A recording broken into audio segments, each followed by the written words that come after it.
Wherever and however you're watching, welcome to influencertv.com.au. As you can see behind me, this is the Sports Report. I'm Sergio Paradise, and if you think you recognise this bloke, it's because you do. It's comic legend Trevor Marmalade. Sergio? Now, Trev, before we kick it off, I should remind everyone that as well as watching this program, you can also download it as a podcast from your favourite podcast provider. It's the haircut version. It is very much the Haircut 100 version, Love Plus One. Now, Trev, before we kick off, I think we should toast the AFL this week in a remarkable new development. Mm-hmm. They've abolished the Skinfold Test. Yeah, no, well, we can't be fat-shaming the young fellas coming into the league. Not 17-year-olds who are... No, exactly. The fittest prime of their life. They're going to be fat-shamed. Yeah, no fat-shaming. No. Anyway, boys, now get in the showers together. Yeah, everyone strip off and then you go. I actually spoke What are they doing? Surely you've got to be fit to play AFL. Wouldn't your fitness staff need to know? If you're 17 years old and you want to be on an AFL list, surely you'd be happy to be Skinfold tested.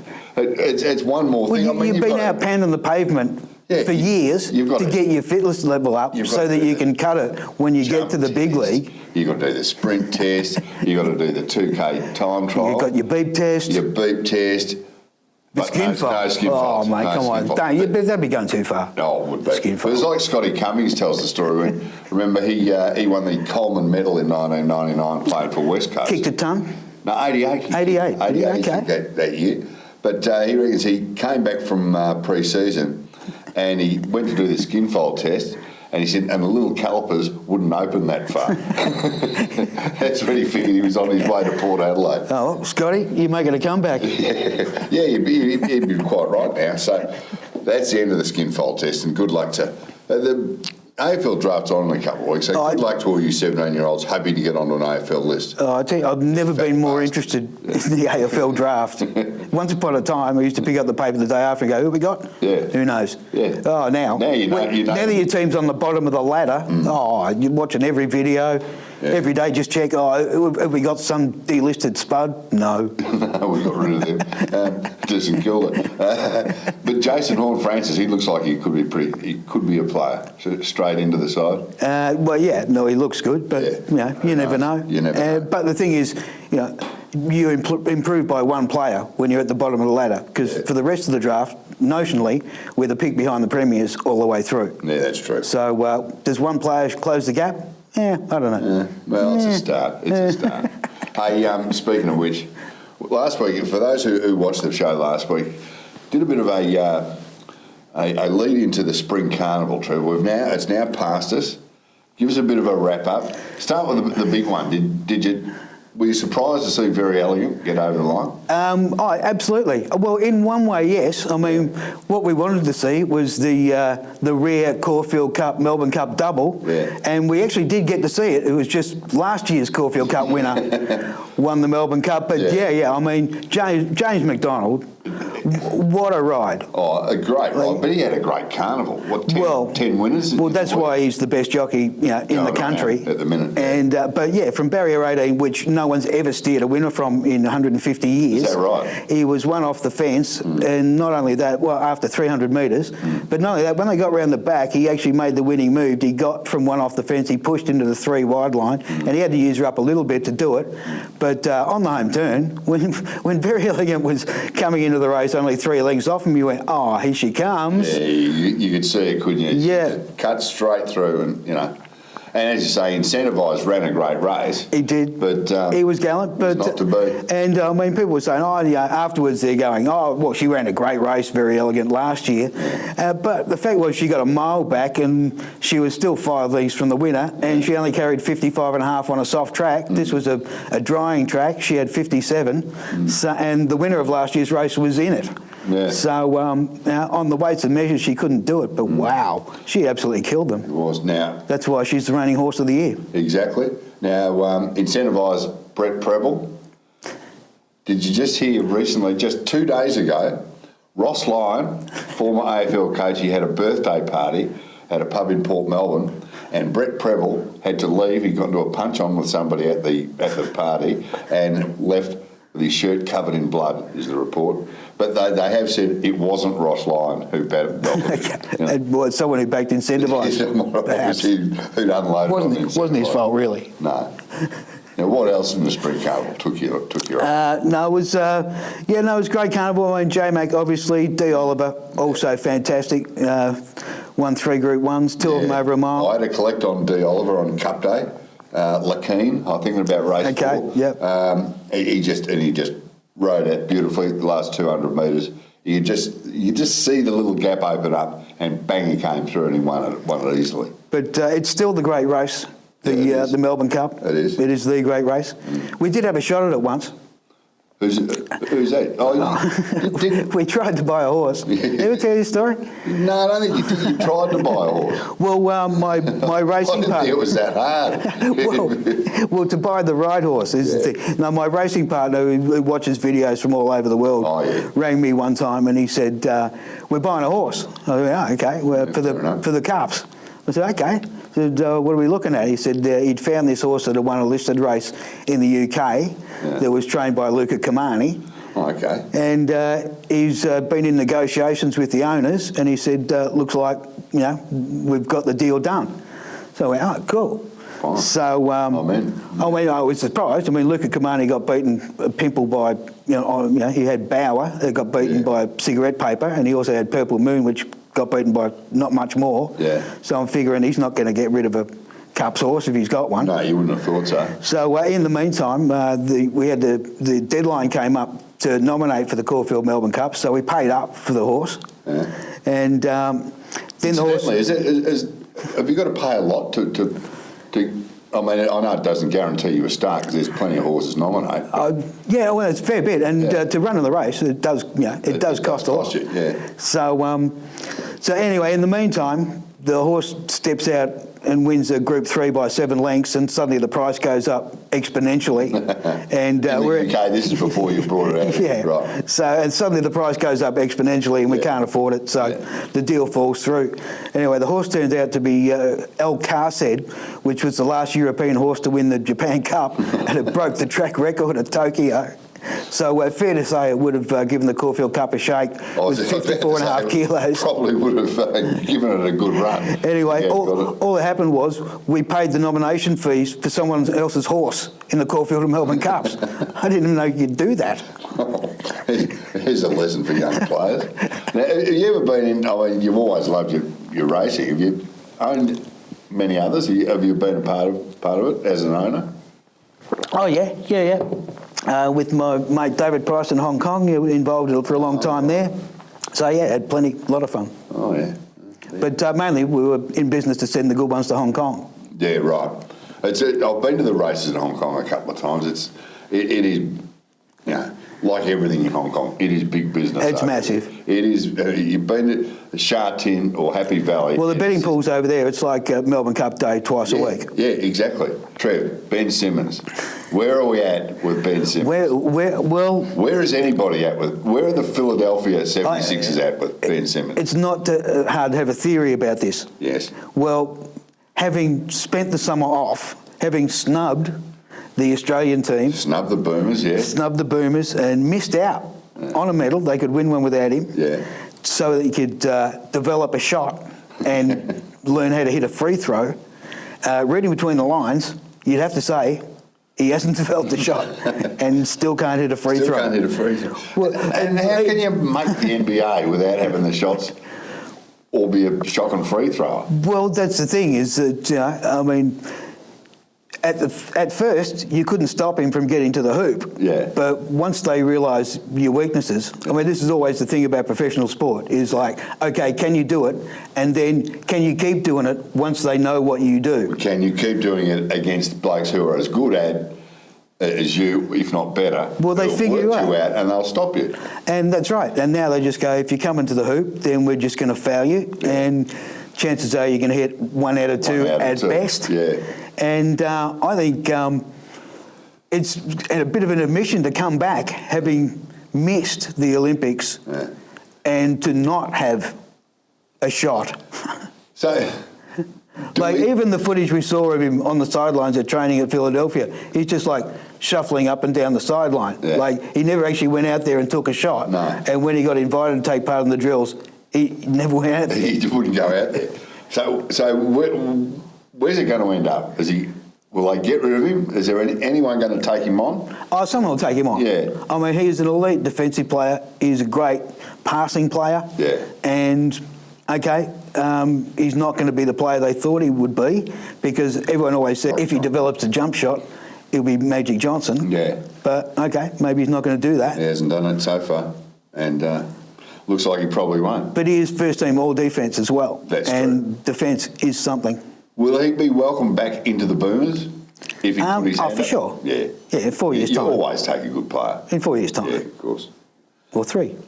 Or whenever it is. Now, Trev, sad news, of course, since we did the last show. Hey. In the world of TV, showbiz. The great man. The great man, the passing of Bert Newton. Now, your paths would have crossed with Bert many a time. Yeah, absolutely. Yeah, great man, and renowned actually for his love of comedy and support of comedians. Yeah. Always wanted to know what you're up to, what people were doing, what was happening around the scene, and always, through his shows, always supported and encouraged local comedy. He was an absolute gentleman as far as that goes. What was your favourite Bert joke? I mean, without putting you on the spot. Well, I think the quintessential Bert joke is he was invited to present at the Logies after an extended absence. He hadn't been there for a few years. And this to me is like the typical Bert joke. I love it. And he comes out to the standing O. Yeah, of course. And he says, "Oh, look, it's the response." He said, "I can't believe it." He said, "It's just been overwhelming." He said, "Coming here, I was, a bit of trepidation. I didn't know would people even remember me. Half of the people here, But he said the reception. He said, I can't believe it." He said, even like young girls, teenage girls, like I was walking down the red carpet, and they're screaming and fainting and yelling out, "We love you, we love you." I thought, this is unbelievable. He said, so I turned to Justin Bieber, who was standing right there. that is the Bert joke. Exactly. I mean, sort of a beautiful lead-in, self-deprecating, and he was a great man. Now, you got any thoughts on how the Logies should remember? Well, yeah, I did put it synonymous with the Logies. Well, yeah, and there's a suggestion they rename the Gold Logie, and that's a good suggestion. Yeah. But I actually think that Bert was all about the laughs, and there is no specific award for comedy. No, there never has been. In the Logies, and there never has been. I mean, it gets, comedy shows get thrown in with the light entertainment, and away you go, and sometimes that's, lifestyle shows and things. Yeah. So it's pretty broad. But I think there should be like a Bert Newton Logie for comedy, which is an award for, excellence, for sustained excellence, for, I don't know, whether it's a performer or a group or a show, writer or a producer or director. I think the Bert Newton Comedy Award would be a far more fitting way to honour him. And I don't think there'd be anyone who possibly disagree with that. I mean, well, the Bert Comedy Award would just... Get on social media. I'm sure you'll find. There'll be a few trolls who don't like it. Don't worry. But, I think that would be appropriate. Yeah. And actually, while they're naming stuff... You got another one? Yeah, I think Melbourne Park... I think they better get in touch with the sign writers there and bang up a new shingle that says Dylan Alcott Arena. Yeah, hasn't he? Yeah, his name there's got to be a show court there that hasn't been named. Yeah. Well, how many times has he won the Australian Open now? 7 times in a row? He's just dominated. Yeah, he has. He's brought the sport from complete, backwater really, to front and centre. Yeah, well, that is very true. Although I must admit, watching wheelchair tennis, I'd be more impressed if they got rid of the 2 bounce rule. You think? Be a lot quicker game. But yeah, congratulations to old Dylan Alcott, because he's announced he's retiring after this upcoming Australian Open in January. He's announced guilt-free beers. Yeah, guilt-free beers. Good on him. Good on him. There's nothing like a guilt-free beer unless you're Brett Preble out on the Terps with Ross Lyon. Now, Trev, we were talking off-air before. In a competitive arena, such as TV, You've won a couple of awards yourself. What's that? You won the Sale of the Century comedy special, didn't you? Yeah, no, so... Was it a team event? Well, this is... Okay, well, for those that are uninitiated, Sergio, in a previous life, you worked on Sale of the Century for a very long time. A very long time. Went from writing prize scripts for Pete Smith to producing the show. Nice prize. Yeah, nice prize. It's a new car. Holden, Australia's driving future. I can still hear that. But yeah, they were great days, Sale of the Century. But you won it. Well, I'll ask you a question. There must be... We all have someone in our lives we know who is just like the most competitive person. Like, who's the person that... Doesn't matter whether it's, Chinese checkers... They've just got to win. Oh, might be thinking of a similar bloke to you. A guy who's sort of rose to the top in TV, stayed there, ended up running a TV network. Who are you suggesting? Eddie Maguire? Well, yeah, no, I was... he would probably be the most competitive person I know. Yeah. And, and that's part of his makeup. And I once played golf with Ed. Yeah. And he cannot play golf to save his life. But he's still got... visibly angry at every hole. And, we jokingly go, Ed, put you down for a 9, on just about every hole. So he is brutally competitive. Well, because the first time, because we get the call when we first started the footy show,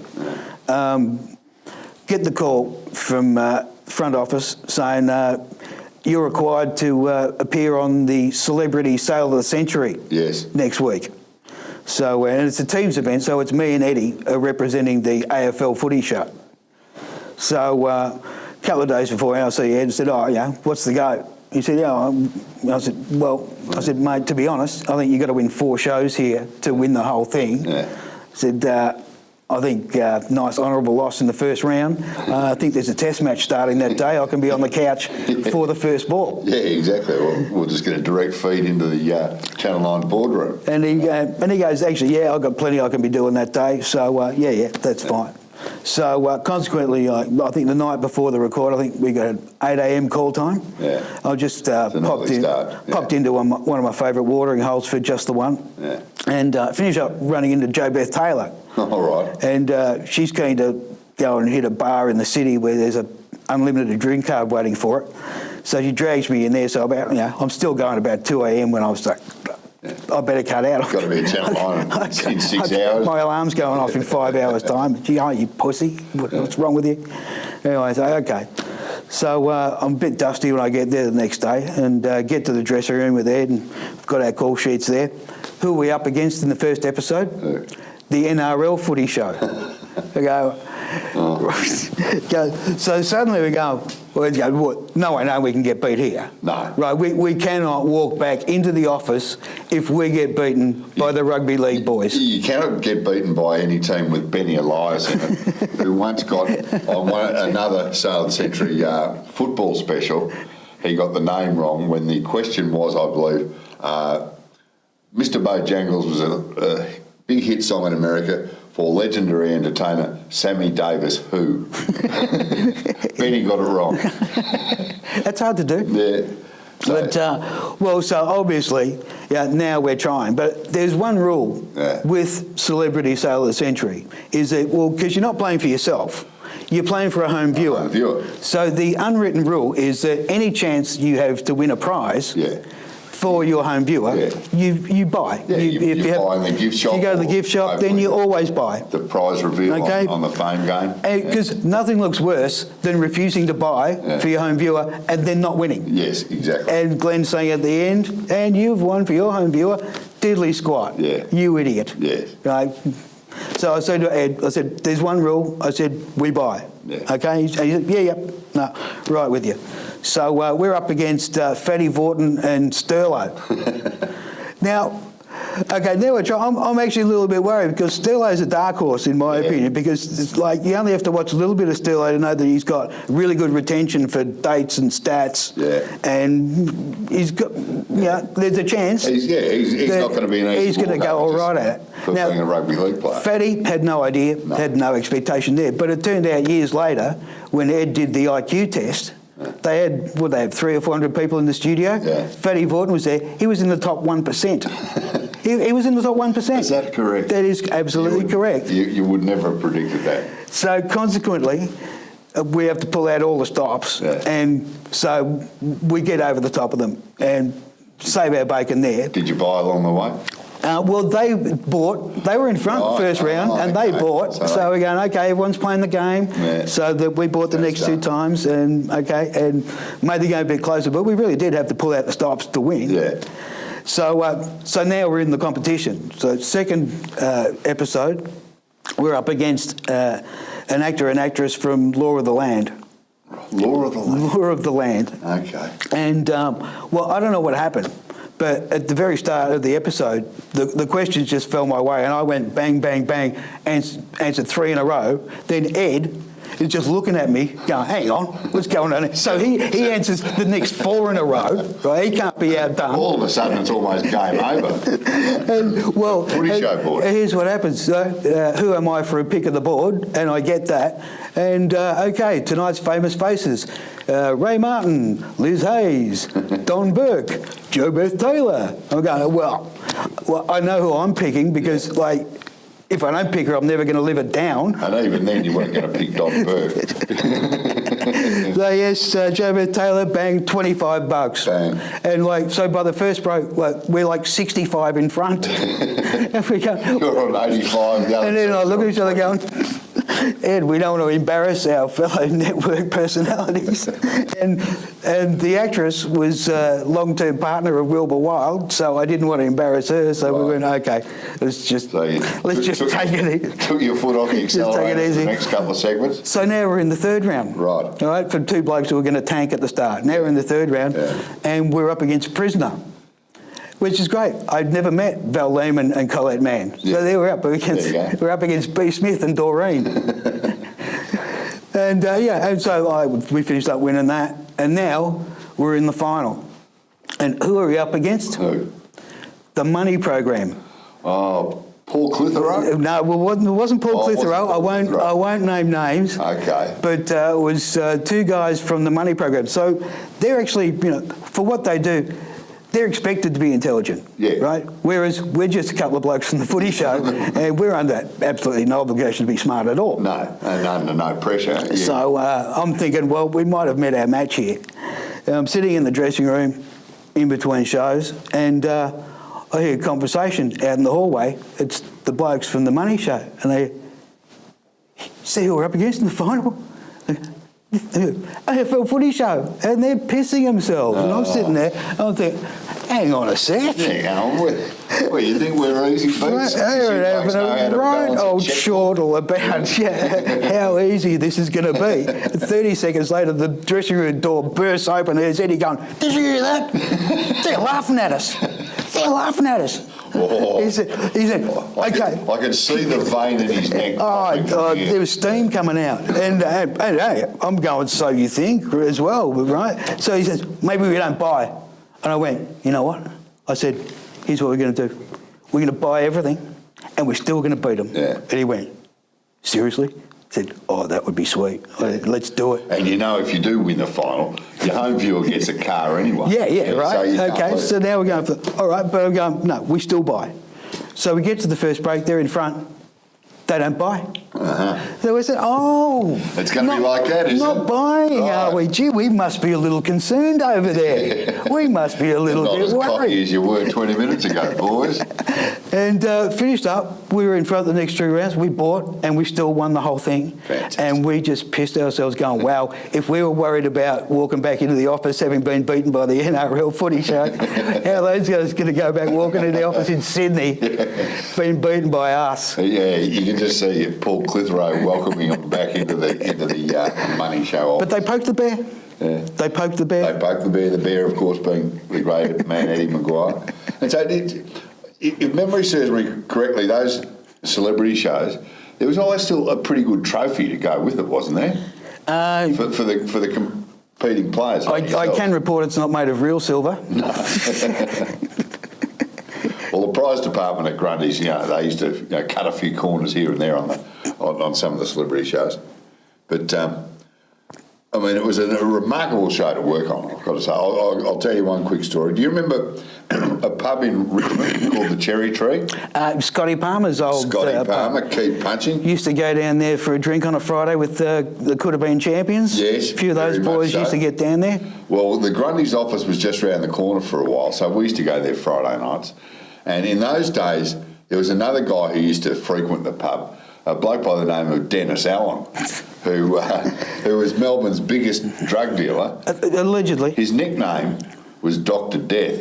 Now, you've got to assume any bloke whose nickname is Dr. Death, probably not the best bloke you've ever heard. He was officially a nasty piece of work. I actually remember hearing an interview late night with Bruce and Phil on the radio one time, and they were interviewing his mum. Right. Kath Pettingill? Kath Pettingill. Yes. And at the end they said, so Kath, do you have any regrets? And she said, oh, yes. She said, I should never have had Dennis.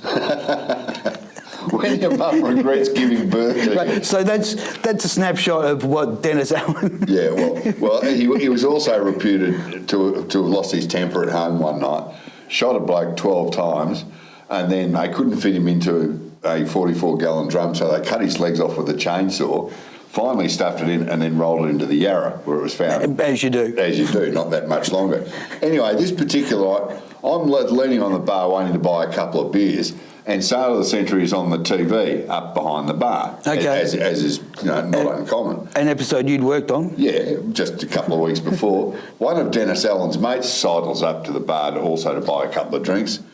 He looks at me and he sees up on the screen that the carryover, this is about halfway through the show, the carryover champ is absolutely getting his ass handed to him. The scores are like 65, 40, 25. He's about 35 points behind, or 7 questions.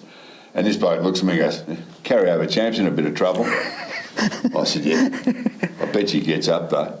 Because I knew that he came home in the fast money in the last second. You knew the result. I knew the result. And he goes, I bet you $50. I said, you're on. So, of course, the carryover champ gets up on the very last question, wins by 5, and this gangster pulls out a $50 note. And I said, mate, I can't take your money. I seriously can't take your money. You better not. No, because I work on the show. We recorded it 2 weeks ago, so I know the result. And he goes, oh, fair enough. Thanks for that, mate. I mean, you could have taken it. I would never have known. I said, yeah, but no, it wouldn't be right. Anyway, the following Friday, I'm in there. I'm standing at the bar. This bloke sidles up to me again, gives me a bit of a wink, goes, who do you reckon wins tonight? I've given him a wink back on, chick on the left. So then he turns to a guy at the bar and goes, bet you $100 the chick on the left wins Sale of the Century tonight. And I said, oh, your price has gone up from 50 to 100. He goes, yeah, 50 for me, 50 for you. And I said, no, let's just nip this in the bud right now. This car, I said, if we go on with this, yeah, we might win a few bucks, but we get caught, I'll get fined, there'll be fraud charges, the show might get axed, everything. I don't want anyone betting Dennis Allen $100, the chick on the left. Yeah, and meanwhile I'm looking over thinking, if I hear a chainsaw starting up at any time, I'm out of here. No surprise. Yeah, it's a new car, all right, just sliding into the Yarra with you in the boot. So yes, they were very, very funny days, I've got to say. Now, Trev, we'll just, before we finish up, the T20 World Cup, have you been watching? Of course. How are we going in Australia now? We started off ordinary. Have we come good? Well, we've got the bowling, we've got the batting, but it's T20. It's always 50-50. Yeah. Pakistan. Or 2020. Well, yeah. Pakistan have been good. Yeah. But this point of the tournament, England obviously still favourites. Yeah. But Kiwis, not bad. Yeah. They can get it going. Yeah, they've been a bit disappointing, I reckon. But all the teams left in it still got the firepower, so fingers crossed for the Aussies. Yeah. And I don't know if you saw much of the match against West Indies the other night. Wasn't it great to see Chris Gale? What a rock star he is. Yeah, he's 40, allegedly 42 years old. I reckon he could be well into his 50s by now, Chris Gale. But he still batted reasonably well. His bowling was ordinary, but he got Mitch Marsh out of there and he was pretty happy about that. Well, you asked me about horses before. We actually had a horse called Don't Blush Baby, won the Grays race on Cup Day. Now, who did Chris Gale say that to? Mel McLaughlin. Mel, that's right. That's right. I was thinking Nerily Meadows. But I've got to say, for Australia versus West Indies, isn't it great to be having a must-win game against a West Indies outfit that's completely towed it? They've come straight from the nightclub. Yeah. They've got no chance of getting through. And that's one of the great things about West Indies cricket, I reckon, that hasn't changed since they were the world powerhouse of cricket. They were always legendary in the nightclubs, the West Indian. Well, exactly. And Viv Richards still is, I think. They'd look across and go, wow, there's Chris Gale, and wow, isn't he, what a legend, and I wish he'd go home, he's batting in 3 hours' time. Can we win the World Cup? As I say, England are still favourites, but... As you say, it's 2020, but, you know, anything can happen on the night. Yeah, first they've got to be in the final, though. Yeah, they've got to get there. They've got a couple of games to go yet, but I must admit I've been a lot more interested in it than I thought I was going to be.